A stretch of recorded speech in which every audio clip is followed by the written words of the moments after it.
There is something ticking in the neighborhood. Who you gonna call? Bomb Busters!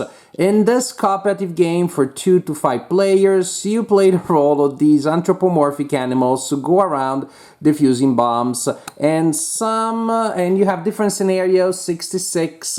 You have three training scenarios, then from 4 you have some standard scenarios, and then you unlock these boxes with content that I'm mainly not gonna tell you about. I don't want to give you spoilers, but then some is unavoidable because there are stickers and upgrades. And if you see that our cardboard stands here have stickers, I'm sorry, you probably have figured out where they come from. So, Bomb Busters, you set up a scenario, and for example here I set up the scenario 4 for 4 players. Again, it's the first main scenario after the training scenarios that are really basic. You probably don't need to play those if you don't want to. This scenario will tell you how many red wires and yellow wires will there be. As you can see, there are tokens here representing wires, and the game comes with 4 copies of tokens from 1 to 12. So I guess that's 48, the math checks out. So 48 blue wires, again with numbers from 1 to 12 repeated 4 times. Then we have 12 red wires and 12 yellow wires. Each has only 1 copy with numbers from 1 to 12, but also so they don't mix them up, the red also have a 0.5 and the yellow have a 0.1. And the point is to cut the blue wires and cut around the red wires, and you can cut the yellow wires anytime you want as long as you know where other red wires are. We'll see how that works. And you must not cut the red wires until the very end. Those need to be the red ones to be cut. If you make, you have a number of possible mistakes equal to the number of players, so I guess technically -1 because, no, it's number of players. So with 4 players, when we make a mistake, this goes down 1, 2, 3, and if we make another one, boom, kaboom. So you have a certain number of mistakes that you can make, and the more players you have, the more mistakes you're allowed to make. Make the mistakes, lose the game. Cut the red wire too early, you also lose the game.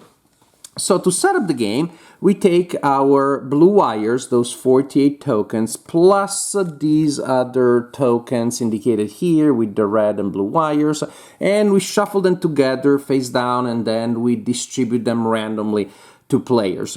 And we also mark at the beginning, we do see which are the ones, the red and the yellows that we drew, and we mark them there so we know what are the values of the dangerous wires out there. And then we distribute them randomly to players. That makes setup a little bit cumbersome, frankly, and in order not to have to shuffle them face down and then people make mistakes, I just took a ramen bowl and we just dumped them in there, and I just give them to players. I count them under the table, 12. So take those players, and then the players takes them and places them on their display, and you want to place them, you must place them in ascending order from left to right. That is super important. In some scenarios, you only get a sense of what the wires in play are. For example, this one, you will always get a red wire in the scenario and you know the value, but then you get 2 out of 3 yellow tokens. That means you draw 3 yellow wires at the beginning of the game. So 3, 6, and 7. You mark those on the board, and then you shuffle them, and you only place 2 of those in the pool. So we don't know exactly which ones they are. Exciting, eh? And there are a lot of other rules that will emerge, a lot of other unique adjustments that will emerge when you start playing those scenarios there. So, when it is your turn, you must cut some wires. You also have personal equipment that you can use before or after your action, and you all start with one. When it's used, runs out of battery, you may be able to get more equipment later. But the general idea is that you must cut some wires. Also at the beginning, each player will place a token next to one of their wires for the other players to see. In this example, I'm signaling to my players that this tile here is an 8. That player there is telling me that they have a 2 there. That player there is telling me that that is a 9. And we got a 5 there. And I have to think, what do they mean by that? So I gotta cut some wires. The most common action is called the dual cut or the double cut, in which you will try to cut the same wire at the same time as somebody else. So I will be pointing to a wire tile of another player and saying, is that A? And I say the number. It has to be a number that I also have on my thing. At the beginning, you don't have a lot of information. You may want to rely on those indications. So for my first double cut, I'm going to say, hey, I'm double cut that 2 there, and I'm pointing to that one. And the player says whether that is correct or not. Let's hope it's correct. Yes, it's correct.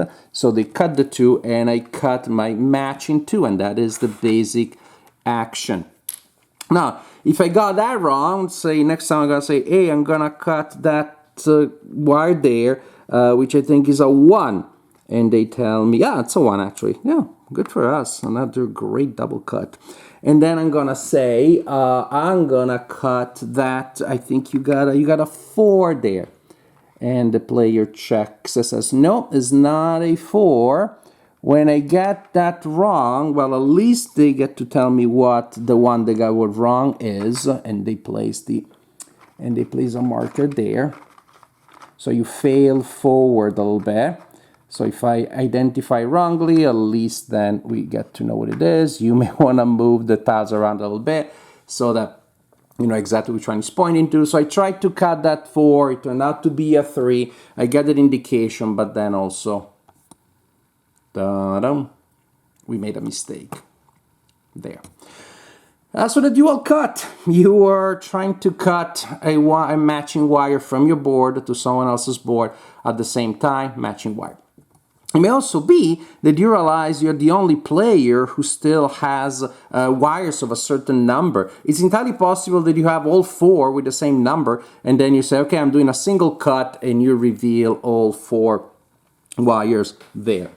However, it may be that you don't have all 4, but you realize you're the only player with wires of that type. For example, remember we cut the 2 here, and so this player says, okay, I'm gonna single cut my 2s when it is their turn, and they can do that. So if you have all the remaining ones of a number, you can single cut them. So we talked about dual cut, single cut, and then the red cut, which is basically if all that you have on your board is red wires.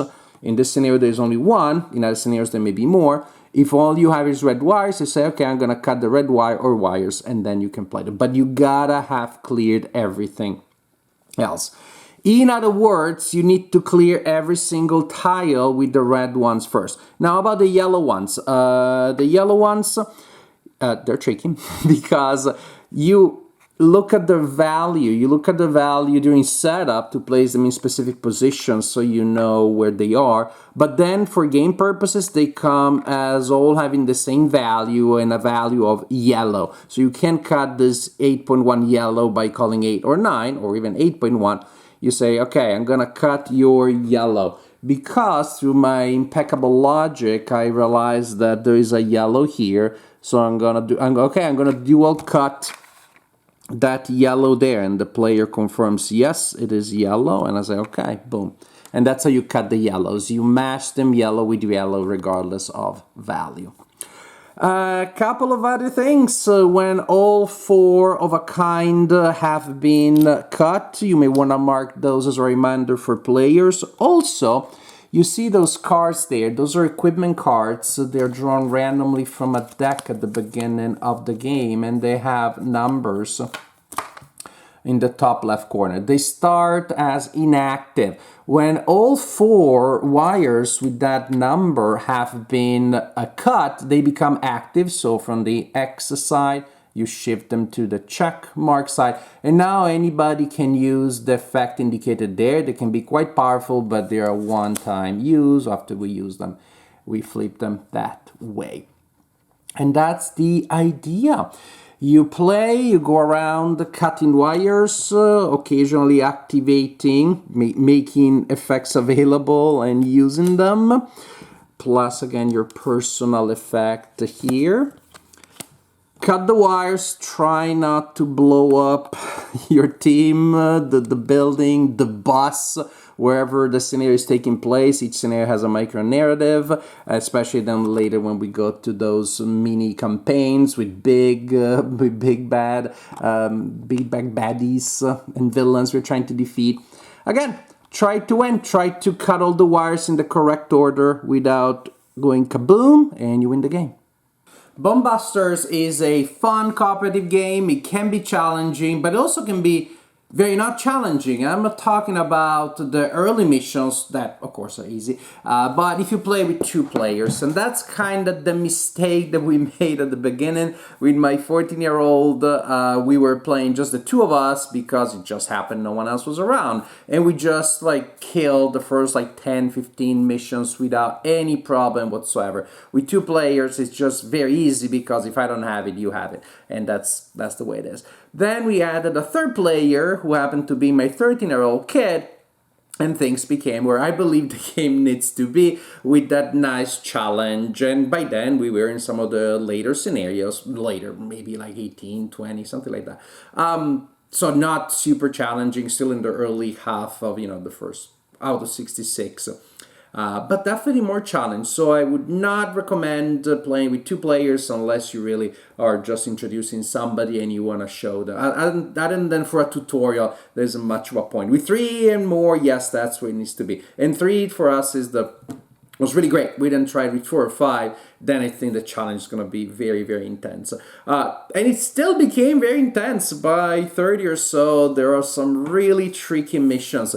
And what is really great is that the game keeps changing. Like we've seen games recently, like The Crew, for example, is a famous one, comes with very simple rules, but then you have a hefty budget of scenarios to go through. Same thing here, the missions change entirely with new components that you unlock. From box to box that will be used to do different things, different constraints, different challenges, different things. Now you have to do them in a certain order, in a certain way. And I hope it's not too much of a spoiler, real-time missions. So you're gonna play an audio escape from your phone, and it gives you different instructions, different things that need to happen. One of my favorite is when, the bus has been booby-trapped and it needs to move at a certain speed. Luckily enough, we're told Sandra is driving the bus, so we, cute anthropomorphic animals, can take care of the explosives. Fun stuff like that. But that turned out to be extremely stressful. That's when my 13-year-old was like, I don't know that I want to play this. I guess there's this other thing that when you train your players, then it may be hard to get somebody into the whole thing. If people are very familiar with the mechanics, trying to get a new player in some of the higher missions, they're gonna probably get confused and overwhelmed, so you'll have to kind of reset the campaign a little bit. Maybe you go through the greatest hits, 5, 15, 25, to get them up to speed. See what I did there? But the mechanics are fun. The game seems impossible at the beginning, especially when after you go through the things that have been signaled and you know exactly what they are, but then you realize, why did that player wanted to let me know that they have an 8 and maybe there is an 8.5 among the red ones? That could be interesting. Or are there other reasons? If you put a 2, chances are maybe the other ones are 1s, but it's not certain depending on what people have.